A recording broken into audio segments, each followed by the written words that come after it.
is Karen Tiyi. So today, I will be performing feeding bottle sterilization, making formula, feeding and burping the baby. The purpose of feeding bottle sterilization, making formula, feeding and burping the baby is to cleanse and sterilize the feeding bottle correctly to prevent the baby from getting sick and to prepare the accurate milk formula, and this gives the formula the right balance of nutrients and makes the formula easier to digest, and to demonstrate the proper feeding and burping of the baby to prevent regurgitation. So first is put an apron to protect clothes from getting wet.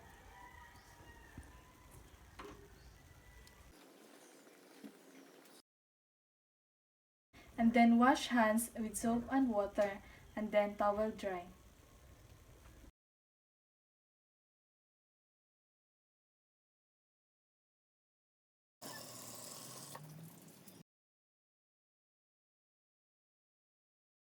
And then put 2 inches of water in the sterilizer and put burning on and let it boil in the stove.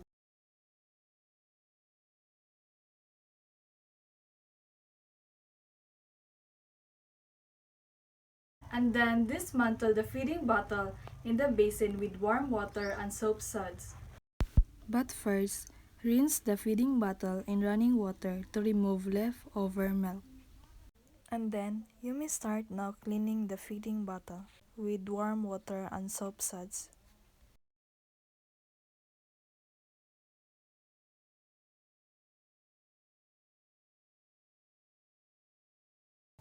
Using the bottle brush, clean the feeding bottle from inside to outside.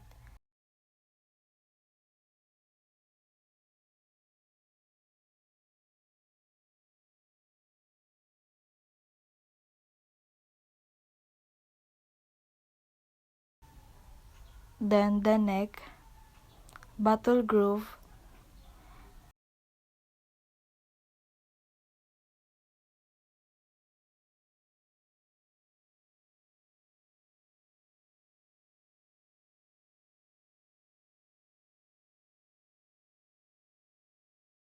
then the nipple ring,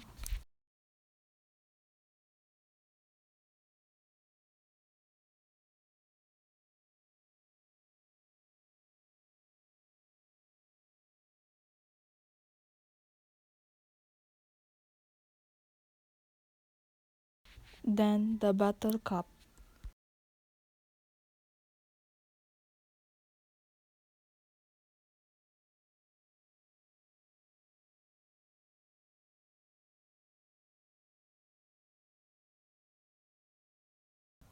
Using the nipple brush, brush the inside of the nipple and outside, checking there is no obstruction in the nipple by squeezing water or use toothpick. Rinse brush and put back in the container.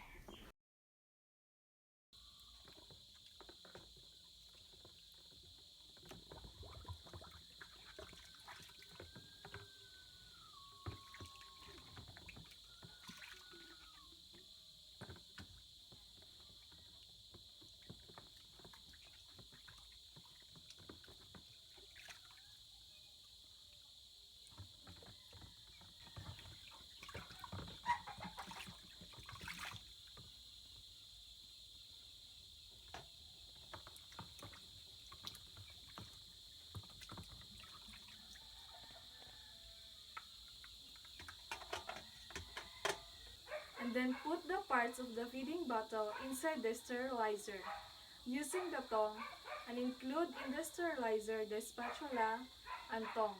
Let it boil 15 to 30 minutes from the boiling point.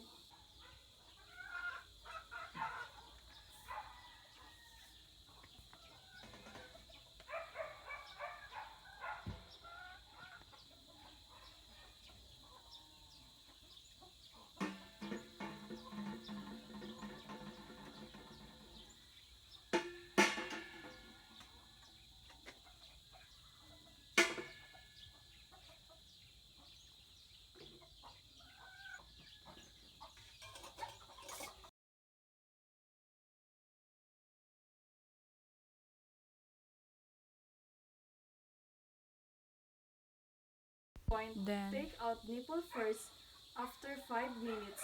Then put the burning off and let it cool down.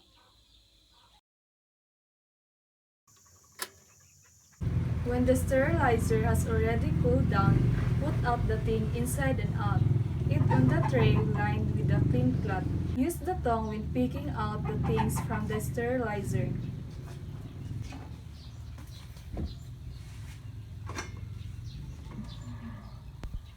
Then assemble the feeding bottle. And then prepare the formula depending on the prescribed ratio of the milk and bottled water. Make formula using 1:2 ratio of milk and boil with water 1 scoop of milk and 2 ounces of boiled water. And let bottle stand in flat surface to check the water level.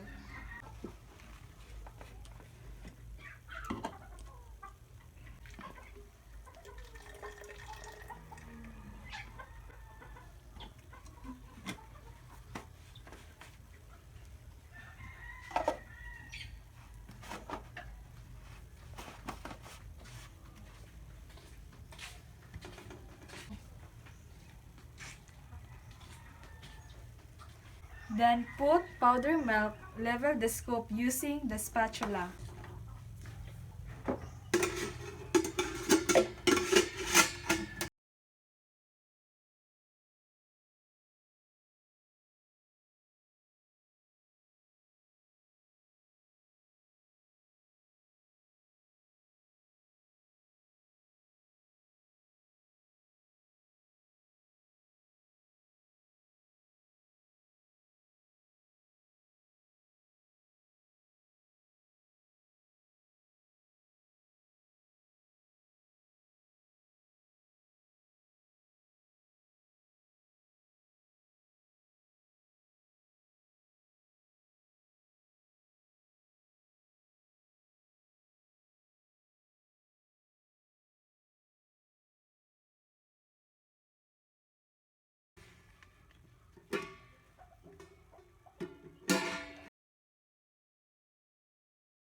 Then shake well the formula sideways until the all milk has melted by checking at the bottom of the bottle.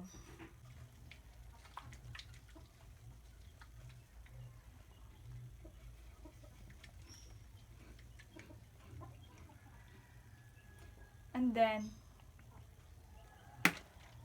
check the nipple if there is any obstruction and test the temperature on the inner wrist.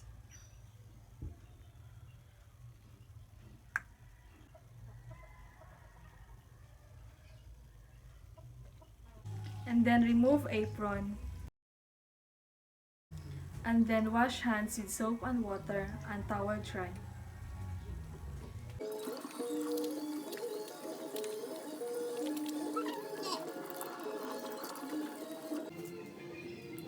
Then prepare in feeding the baby. Put the burping cloth on the shoulder and pick up the baby. Be careful to support the head and chest.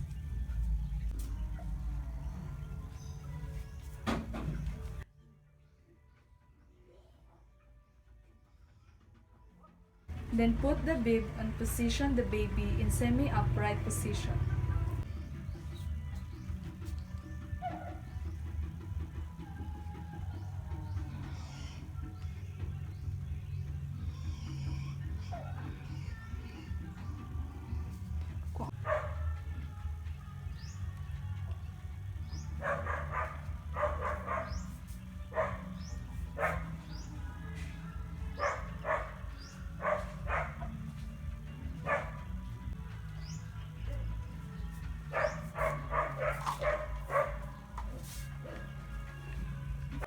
Then start to feed the baby by allowing the nipple to touch the cheek to stimulate the rooting reflex.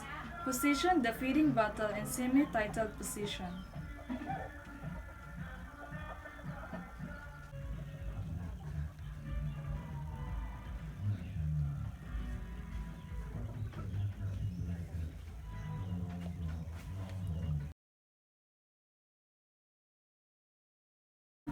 Halfway through the feeding, let the baby burp on the shoulder with burping cloth.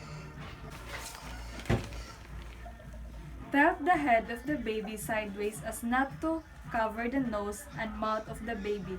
Pat gently the back of the baby.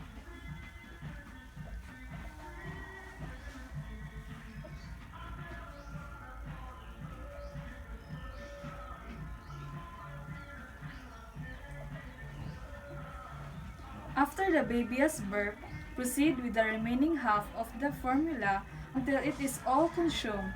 Then let the baby burp again.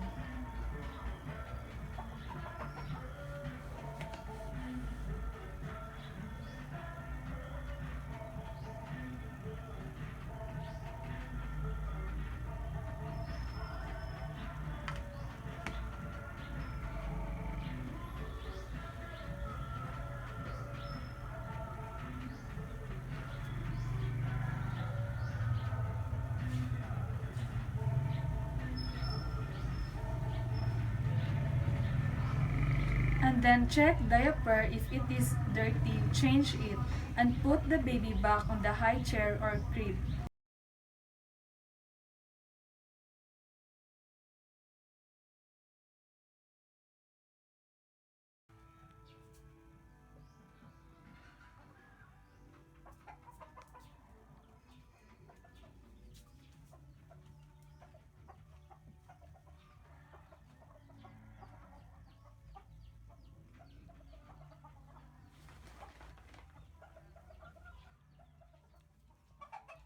Then do aftercare and wash hands.